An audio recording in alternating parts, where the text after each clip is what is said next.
it's your business, you're responsible for it to the taxman. So you need to understand what it is you're putting in from a numbers point of view, what it is you're working out, what it is you're doing. So that's why I'm really, really keen to sort of explain things clearly. Hey Hatchlings, welcome to the Motion Hatch podcast. I'm your host, Hayley Akins. On this week's episode, we have Emily Coltman, who is the chief accountant at online accounting company FreeAgent. This was a really, really great episode. I mean, especially if you're in the UK, she talks a lot about specific things to UK tax and accounting, but I think it'll also be useful for people in the US and elsewhere because some of the general practices do cross over. We are going to have a US accountant on the show coming soon, so that'll be great too. So in this episode, I mean, it was just jam-packed with information. I feel like you need to go and get a pen and paper right now so you can write notes on this one. You might have to listen to it a few times.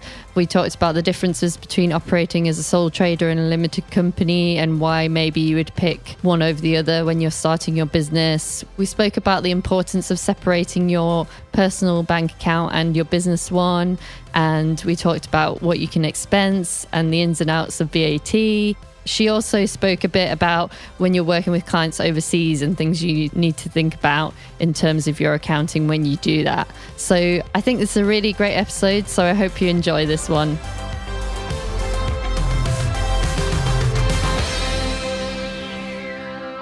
Hi, Emily. Thanks so much for coming on the podcast. Hi, Hayley. Good to meet you. So I just wanted to ask you a bit about your background. Certainly. I'm a qualified accountant. I've been working with small businesses since the year 2000, so that's more years than I care to remember. And I am very, very keen on the whole idea of putting accounting and tax into plain English. That's something we take a lot of pride in at FreeAgent, and it's something that I personally think is really, really important because it's your business, you're responsible for it to the taxman. So you need to understand what it is you're putting in from a numbers point of view, what it is you're working out, what it is you're doing. So that's why I'm really, really keen to sort of explain things clearly. Awesome. So can you tell us a bit about what FreeAgent does in case anyone doesn't know? Certainly. We make online accounting software for freelancers, contractors, and small service-based businesses. The idea is that you can record your time, record your expenses, record your money coming in and out by means of bank feeds or by means of uploading data into the system, and then create your invoices to send to your customers, and go all the way through to ideally being able to file your tax return through FreeAgent to the revenue. Cool. So I just wanted to ask you a few questions about how we can deal with our taxes and things like that. Absolutely, yes. So I wanted to start with, say I'm a motion designer and I work full time, but I'm looking to go freelance. What kind of things do you think that I should be thinking about? Well, the first point is to make sure that your employment contract allows that, because you'd be surprised how many contracts of employment do say, please don't moonlight unless you've spoken to us first. So that's one important point. From a business point of view, you need to think whether you want to set your business up as a sole trader or operate through your own limited company. One thing I will say is that neither of those options will affect the tax and national insurance that you pay through your salary. That will stay the same. If you set up as a sole trader, that's the simplest option. You can register with the revenue through their website, only takes a few minutes. And then every year you need to add up your business's income and its day-to-day running costs. You might also be able to claim allowances on some equipment, and you send that on a tax return to the revenue. And if you are a sole trader working on your own, that will be pretty much the only document that you need to send to the revenue each year about your numbers. One thing you need to be a little bit careful of is there's no legal separation between you and your business. You and your business are one and the same. So if your business is sued when you're a sole trader, then your own assets like your home and your car could be taken to pay the business debt. I've never known that happen to a sole trader, but theoretically it could. So just be aware of that. If, on the other hand, you decide to run your business through a limited company, there are pros and cons of both, of course. It is more complicated. You have to register with Companies House, who will then notify the revenue that you've got a company. When you're trading through a limited company, the important thing to remember is the company is not legally the same person as you. It's got its own identity. That's kind of like, I work for FreeAgent, but I am not FreeAgent. I have a company called Accounts in English Limited. I'm that company's only director. I'm its only shareholder, but I'm still not legally the same as the company, even though there's nobody else involved. Think a bit like when you own a car. You own the car, you put petrol in it, you drive it, you decide where you want to go, but you are legally not the car. You do not become the car. It's still separate from you. Think of a limited company a bit like that. So in terms of operating through a limited company, you're going to have at least 4 pieces of paper to send to the government every year. You're going to have to file accounts for the company. You're going to have to file a document called a continuation statement, which says who the directors of the company are and who controls it. You're going to have to file a tax return for the company and almost certainly one for you too. So that's 4 documents. If you decide to take a salary from the company, then you will also have to tell the revenue every time that you take money out of the company as your salary, and you need to do that electronically. So if you do that every month, then that's another 12 times you have to communicate with the government every year. So it is a bit more complicated. The quid pro quo of that is that you actually get a bit more legal protection in terms of your own assets. If the company is sued, only the company's assets could be taken to pay the debt, unless you as the director are found guilty of wrongdoing, or unless you've had your fingers in the till, or unless you've actually given personal guarantees. So, for example, if you ask a bank to lend your company some money and the bank says, no, I won't lend the company that money, it's too new, it's never made a profit. If I lend you the money, you must guarantee to pay it back if the company can't. Watch out. Then you have to pay the bank back if the company can't. You could end up having to sell your home and your car and what have you to do that. Also, when you're operating through a limited company, particularly if you don't need to take a salary from the company, you can find that you pay less tax overall in the context of you and your business. Because as a sole trader, you'll pay income tax and national insurance on the profits of your business. And if you already have another job, then 10 to 1, your personal allowance will already have been used up on your salary from your other job, and therefore you won't be able to have a personal allowance again to put against your business profits. You start paying tax right from the first time you make your first pound of profit. When you're working through a limited company, again, no personal allowance for a company, but instead of income tax and national insurance on the profit, the company pays corporation tax, which is 19%, as opposed to either 20% or 40% or 45% even for income tax. So you can save tax in the round, but as I say, the disadvantage is there's a lot more organisation to do, and you've also got to get your head around the whole legal separation thing. So it's very much a personal decision. And one thing I would say is if you're not sure whether you want to set your business up as a sole trader or as a limited company, the thing to do is to get yourself an accountant and talk it through with them. Yeah, definitely. There's so much information in there.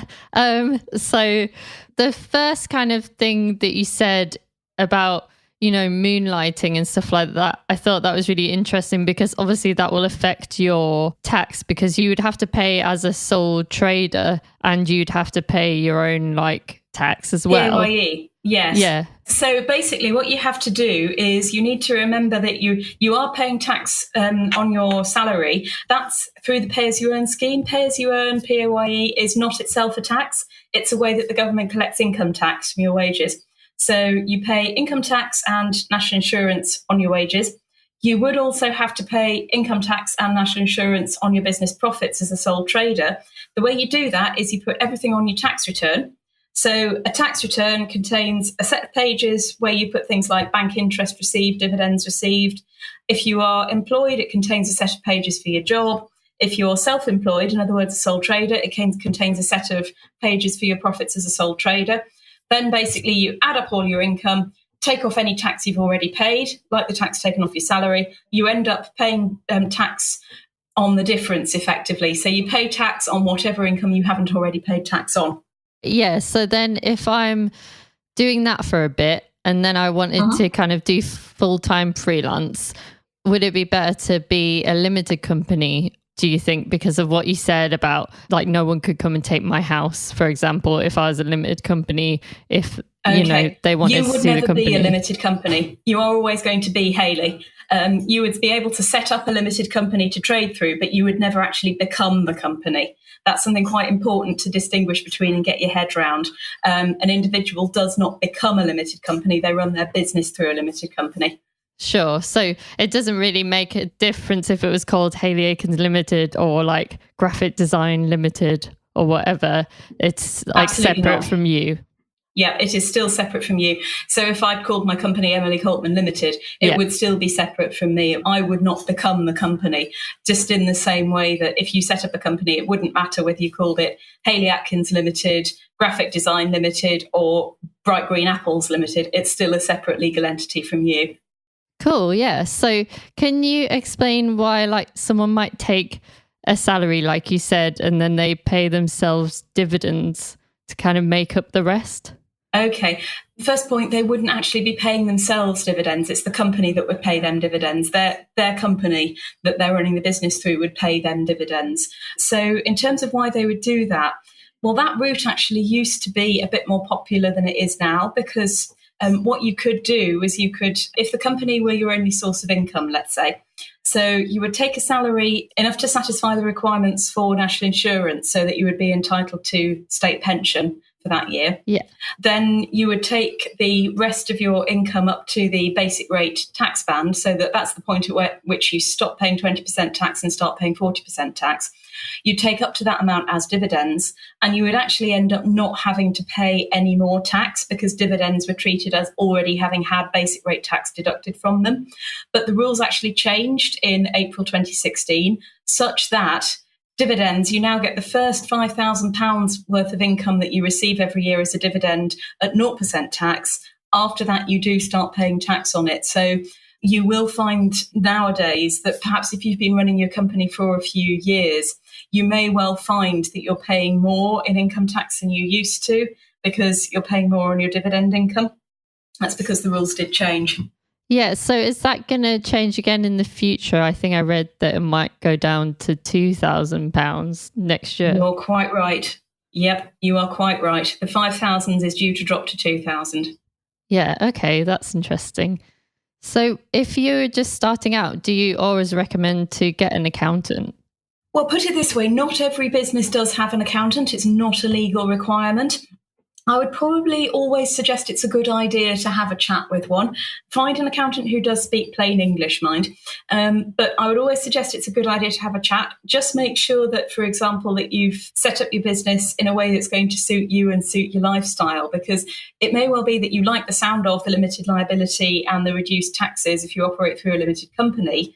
So you go and set one up, and then you find it's so hard to get your head around the idea of separate legal, that the company's not legally the same as you, that you're struggling and you're scratching your head and you're spending ages trying to do the company's books and take the right amount of salary and what have you. And it would actually have been a lot less hassle to operate as a sole trader. So it is a good idea, I would say, to work through an accountant. As I say, you don't have to have one. And a lot of people who are sole traders working on their own actually don't have one. But I would say it's never a bad idea to have one. Yeah. So as well as that, should you always have a separate business account? Because I found that easier. Bank account. Like a bank account, because I found that easier with tracking expenses and things like that. But I know that some people just have it all through their personal account. Well, I would say absolutely you should have a separate business bank account, because if you're a sole trader, the revenues say that you've got to be able to keep your own income and costs separate from the businesses. And by far the best way to do that is have a separate bank account for the business. Use the business's debit card for business costs and your personal card for personal costs, and there the twain shall meet. If your business is a limited company, basically, I would say do not even try to run your business without a separate account for the company, because the company is not the same as you. And I know I keep harping on that, but it's important. Then what you can find is that if the money is passing between you and the company, as it would effectively be if you were trying to run the company through your own bank account, you're going to find potential extra tax bills. So watch out for that. And as I say, a bank account, a business bank account is, I would say, highly advisable if you're a sole trader, pretty well essential if your business is a limited company. So with HMRC, are we required to keep all of our paper receipts, or can we just have them like online? You can have them online. The only situation where you have to keep the receipt in the same form in which you received it is if it's a piece of paper that talks about tax other than value-added tax. So, for example, if you have a bank interest certificate from the bank, or a dividend voucher if you own a few shares in a big company, then you've got to keep the certificate or voucher in the form in which you received it. But if you have, for example, a train ticket and you are going to visit a customer, you're standing on the station platform, you record that ticket as an expense in FreeAgent or where else you may be, you photograph the ticket and you save the cut photograph, then if the barrier at the other end swallows the ticket, it doesn't matter, you have the photographed proof on your phone and you've shown that in your accounts. So long as you can lay hands on the photograph on your online records, then yes, you're absolutely fine. You don't have to also keep the paper copy. Yeah, that's good to know, because I think a lot of people think that you have to keep the receipts for absolutely everything. But as long as you kind of have it saved somewhere, you're okay. Yes, you do have to keep the receipts, but you don't have to keep them in paper form. Yeah, exactly. In like the actual physical copy of the receipt. Yeah, absolutely right.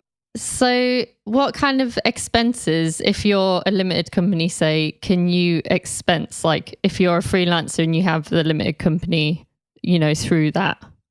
Okay, so if you're a freelancer and you've set up a limited company, then, well, basically, if I tried to say every single kind of expense you could claim, I'd be here till Christmas. So I'll just give you a brief summary of the kind of things you can think about. Think about claiming travel. You can claim travel if you are visiting a client most of the time, but the revenue do actually have some strict rules on when a business journey is not a business journey, so watch out for that.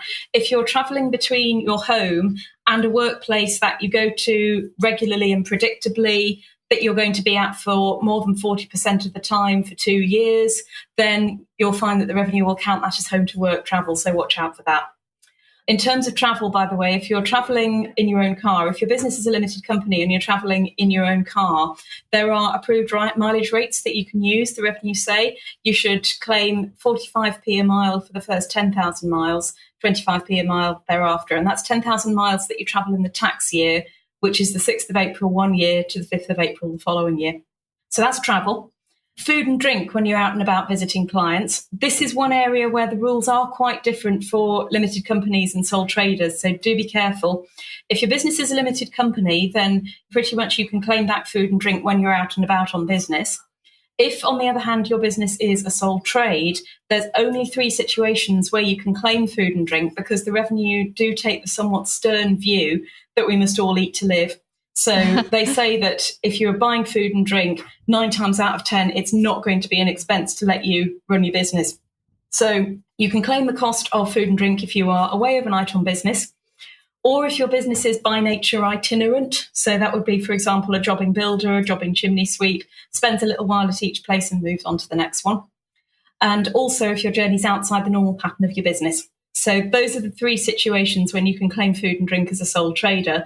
Otherwise, as I say, it's off limits. There was actually a legal case where a gentleman who did quite hard physical work, I think he was a carpenter or a builder, something like that. He tried to claim the cost of extra food that he bought on the basis that the hard manual labour he was doing made him hungrier and therefore he needed more fuel. And the revenue said, no, you can't claim that. You're eating that food in order to live. So that was out. Third common cost that you can claim is if you're working at home, you can claim some of the running costs of your home. But here again, sole trader, limited company, different rules. The rules are actually more generous for sole traders, who are allowed to claim a proportion of most of their home running costs. So that would be things like rent, insurance, if it also covers your business, cleaning, if it covers the room where you're working. If you own your home, then you can claim a proportion of the mortgage interest, not the actual capital, just the interest, and light and heat, and a proportion of your broadband as well. But if you're operating through a limited company, the rules are actually much stricter. If you're operating through a limited company, you're only allowed to claim the extra costs that you incur as a result of working from home. So you wouldn't be able to put in a proportion of things like rent and mortgage interest, because you pay those anyway. It would be extra electricity, extra gas that you incur from working from home. Your broadband, careful, put the broadband in the company's name if you're using it for business. Otherwise, there can be extra tax to pay. But things like, as I say, rent or mortgage interest or council tax, you can't claim part of. Also, if your business is a limited company, strictly speaking, you should only claim business use of home if the work you do at home is work that earns the company money. not admin, unless you are a virtual assistant or something like that. Yeah. If you're just writing up your books at home and you do the work that earns you money on client sites, strictly speaking, if you're operating a limited company, you shouldn't be claiming business use of home. And also, you should only be claiming business use of home if you work at home because you have to. So if your employer provides other premises for you to work and you choose to work at home, you can't claim it.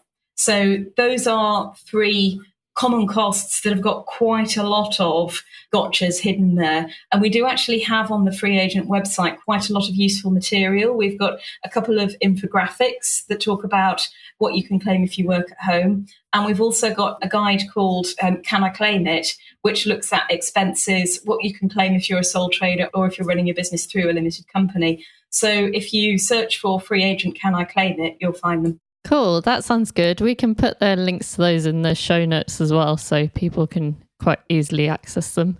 Great. Thank you. So we had a question that said, in the light of the new tax rules with the VAT flat rate in the UK, is there a way to make software purchases count as goods?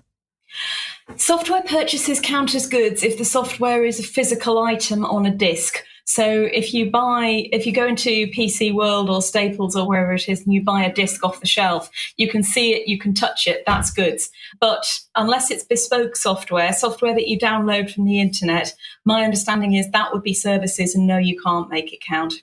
Okay, so that's for like all expenses. If it's downloaded online, it's only if you get a physical copy of it.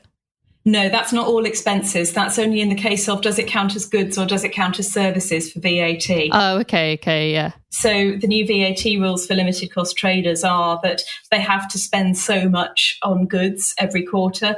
Otherwise, they have to pay the higher rate of VAT, the limited cost trader rate of VAT. So if you buy a physical good, something that you can actually see and touch, then most of the time you do get to count that, though there's a few things you can't count, like food and drink. But if it's something like software that was downloaded from the internet or solicitors' fees or accountants' fees, then that's going to be a service. So you can't actually see it and touch it. So that means that they can't use that as a means of hopefully not paying the higher rate of VAT. Oh, okay, yeah, I understand now. So you could do it as it's an expense to the business if you're purchasing software online, but you can't use it as against your VAT, if that makes sense. You can use it against your VAT. So if you were not using the VAT flat rate scheme, and let's say you subscribe to FreeAgent, we charge VAT on our fees. If you are not using the VAT flat rate scheme, you can reclaim the VAT on the cost of your FreeAgent subscription, even though it's a service, that's fine. If, on the other hand, you are using the VAT flat rate scheme, which is a slightly different way of operating your VAT, then if you are not buying enough each quarter in goods, then you have to use the 16.5% limited cost trader rate for VAT. And you cannot include something like the cost of your FreeAgent subscription in that, because that's a service. Oh, okay. Yeah, that's interesting. So sometimes maybe it's not worth doing the VAT flat rate scheme. It might be better to be a limited company without that. And then I think it's like up to a certain amount, you don't have to do it. And then after you earn a certain amount, you have to do it. Is that right? Other way around. And by the way, the limited company sole trader bit is actually not relevant here, because any business, limited company, sole trader or partnership might or might not have to register and can use the flat rate scheme. VAT is actually a different tax altogether from things like income tax and corporation tax that are paid on profits. So in terms of whether it's always a money saver to use the VAT flat rate scheme, the answer is no, it's not, particularly since the rules were changed around the whole limited cost trader aspect. So sometimes it can actually save you money not to use the flat rate scheme. Businesses with turnover up to 150,000 a year, that's your sales. So businesses with sales up to 150,000 a year are allowed to use the VAT flat rate scheme, so long as, for example, you've not been found guilty of any VAT offences. Once you are in the scheme, you can stay in it until your sales reach 230,000 a year. Then you've got to come out. If your sales are over 150,000, you can't start using the scheme. If you're in the scheme, you can stay in it till your sales hit 230,000 a year. Bigger than that, can't use it. Okay, that's interesting. I didn't know that. So that's good to know for everyone. We had a couple of questions with working with clients overseas. So if we work with people overseas, is there like anything in particular you think that we should know? Well, working overseas isn't my key area of expertise, but there's just a few pointers I can maybe recommend. The first one is, depending on whether you're actually spending any time out of the UK, check to see whether you still count as UK resident for tax purposes. There's guidance about that on the Revenue's website. If you're not resident for UK tax purposes, then you would actually pay tax on your income where you earn it rather than in the UK. Also, do make sure whether you would need to pay national insurance locally where you're working. Also, I would say, see if you need to register for VAT in the country where your client is. The rules can be surprising. So sometimes you can find yourself having to register for, say, French or German VAT. But again, as I say, check that out. Check to see whether you might be liable to pay, as I say, income tax or national insurance in the country where you're working. Check to see whether you might be liable to register for VAT. So if I'm actually going abroad to work, but what about if I say I'm here and I have a client in the US, like how does that affect my UK tax? You treat the income exactly as you would for any UK income. So if we ignore VAT for now, because that's a completely different subject altogether, certainly from a business profits point of view, you would treat your income from the US exactly the same as you would any other income from your business. So if you don't leave the UK, you handle everything online, then you would treat that as UK income, certainly for the purpose of your UK accounts and tax return. I would say, depending on how much work you're doing abroad, it might not be a bad idea to double check whether you need to pay any tax in the country where your client belongs. Certainly that could conceivably be the case for sales tax, which is the international equivalent of VAT. For income tax, though, I would say check the rules of the country where your client's based and just make sure you don't get caught out. Yeah, that's good advice. So if we're getting paid in dollars, how do we, like, say I'm using FreeAgent and I invoice my client in dollars. In my tax return, would I put the dollar amount or would I look in my bank account and then put the amount that they paid me in there, I guess?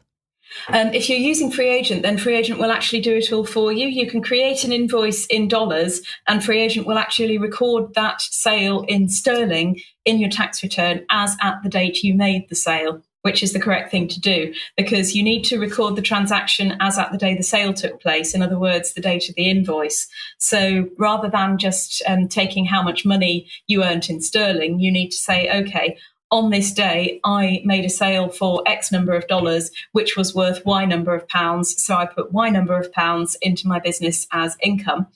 If when I actually get paid, what I actually get is Y plus one or Y minus one number of pounds, then that would actually count as either a cost to the business or extra income for the business, depending on which way it goes, because you've been paid a different amount from what you invoiced. But again, FreeAgent will actually handle all of that automatically.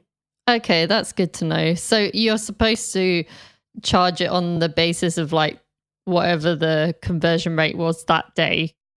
Yes, when you make your sale, FreeAgent will convert the money from dollars or euros or whatever else it might be to sterling as at the day that the invoice is dated. We've got the rates programmed in, and that is what you're supposed to do. Okay, cool. That's good to know. So how would you say you get paid more? Then how do you work that out?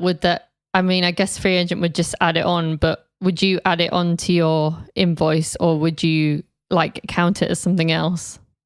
You count it as something else. It's called a gain on foreign currency exchange, and it would appear elsewhere in your accounts. But as I say, FreeAgent actually does all that automatically. Okay, cool. That's good to know. Do you have any advice on if we're being paid in different currencies? Because I know that most banks would charge a fee. I don't know whether there's any other services out there or anything that you're aware of that could help with that.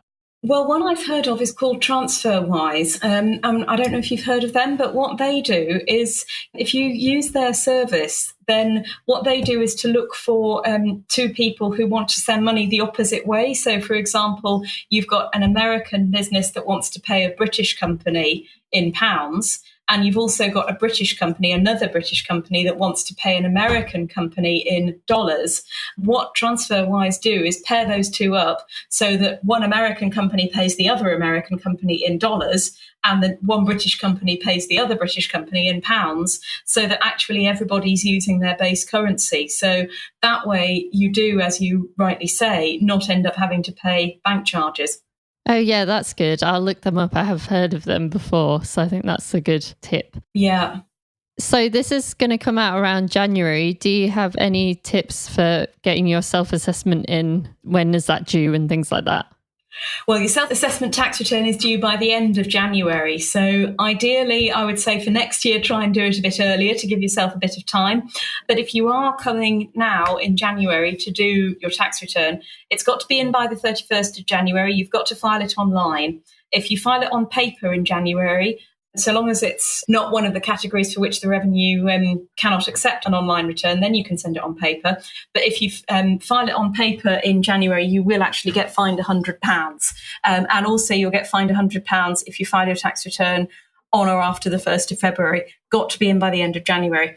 The end of January is also when you need to pay any income tax or national insurance that you might have outstanding. What I would say is try and do your tax return as soon as you can. And don't miss out any sources of taxable income. So, for example, if you have a job, whether that's full-time or part-time, remember to put that income into the employment pages of your tax return. Don't be tempted to miss it out on the basis that the revenue already know about it. Yes, they do. But what they don't know is they don't know it in the context of your other income, like your self-employed income. Also to remember is if you are a sole trader, I would probably suggest using the 5th of April as your year end. So that's the day that you draw up your accounts to every year. It's much, much easier to remember which figures go onto your tax return each year if you use the 5th of April, because that is the end of the tax year. There is a story behind why we've got such a silly tax year end in the UK, by the way. I don't know if you want me to share that. Yeah, that's interesting. Tell us. Well, what that is that the calendar year used to start every year on the 25th of March. That's Lady Day, the Annunciation of the date of the birth of Jesus. So in 1750 something or other, I think it was, the British government decided they wanted to bring their calendars in line with the rest of Europe. We used to be 11 days behind the rest of Europe. So what the British government did was to chop 11 days out of the calendar, our calendar, so that we went from something like the 1st of September to the 12th of September all in one gulp. And what they also did was say that the calendar year would start on the 1st of January. They changed the calendar year, but they never changed the tax year. So that is why the tax year starts on the 6th of April, because it's 11 days after Lady Day. Oh, that's really interesting. Yeah, I'm sure. Useless fact of the day. Well, I'm sure no one knows that, I bet. So they'll be like, all right, that's good to know. Cool. Well, I think that's all my questions. That was so much information. I'm sure it's going to be really, really helpful for everyone. So, but yes, you're absolutely right, Hayley. I have thrown an awful lot at your audience in a short space of time. No, but it's great. I mean, thanks so much for coming on the podcast. No problem at all. Thanks so much again to Emily for coming on. I thought that was fantastic. She gave us so much great information in there. I actually use FreeAgent myself. So if you go to freeagent.com/partners/motion hatch, you can actually get a 3-month free trial there and 10% off if you sign up. So that's only available to Motion Hatch listeners. So go over there and make use of that. That is an affiliate link, so if you do go over there and do that, I do get a small commission if you sign up, but I promise you I would never ever recommend anything that I didn't use myself and I didn't think was really, really useful and would benefit your businesses. So I hope you guys enjoy that, and I hope you enjoyed this episode, and we'll have a US accountant on very, very soon. So if you're based in the US and you want a little bit more information about what's relevant over there. So I hope you've enjoyed this episode, guys, and I'll see you soon.